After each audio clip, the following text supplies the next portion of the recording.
Short notice for everyone showing up and coming together. I appreciate your all being here.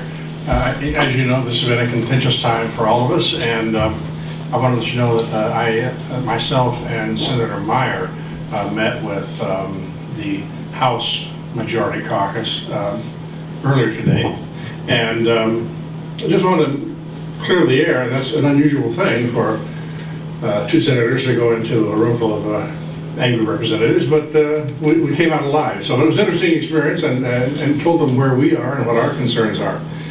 As you know, the big problem is the contingency language, and that's extremely important to the Senate, and as you know, less important to the House.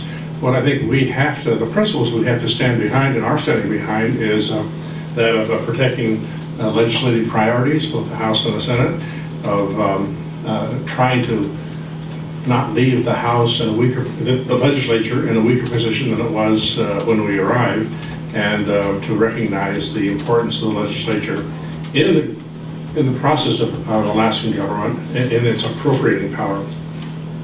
One of the major issues that have led us to where we are is the governor's oil tax bill, House Bill 110, and the governor's comments. As you know, the governor at one point did say that there might imply there might be repercussions to those who opposed his oil tax bill. And as you know, the Senate has had serious concerns about it, continues to have serious concerns about it.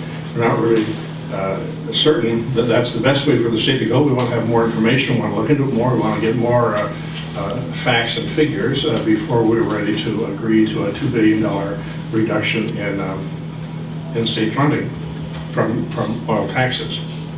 So that was sort of an issue that poisoned things to start with, and hasn't really led up much since. I did want you to know that this has been a negotiating process with the House, and we have made numerous concessions along the way. And in any negotiation, what you expect to do is you make a proposal, and if the other side doesn't like it, they make a counter proposal. That has not occurred at all in this process. Every time we've made a concession, the House has said no, and with no further suggestions on their part. So we've continued to make concessions in order to protect that issue of that contingency language.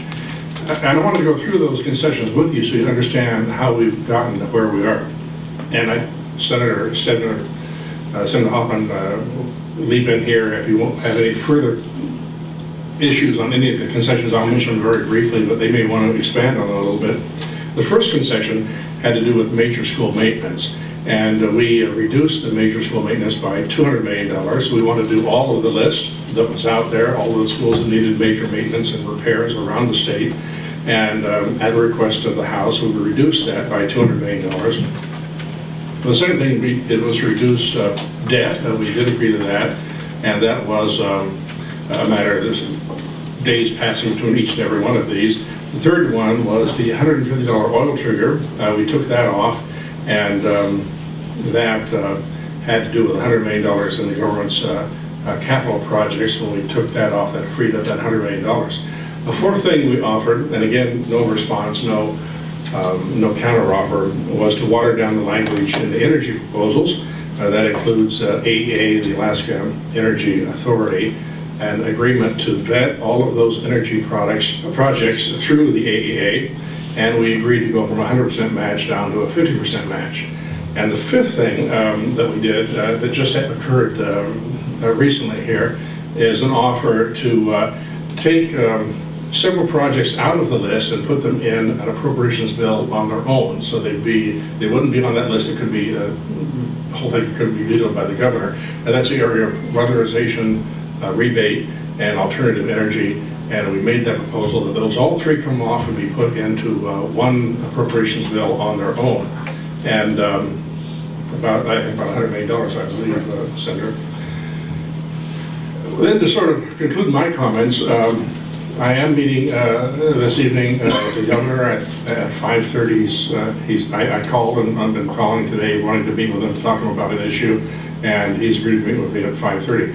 At that time, my intention is to ask the governor to come and meet with the Senate Majority Caucus sometime tomorrow at his convenience.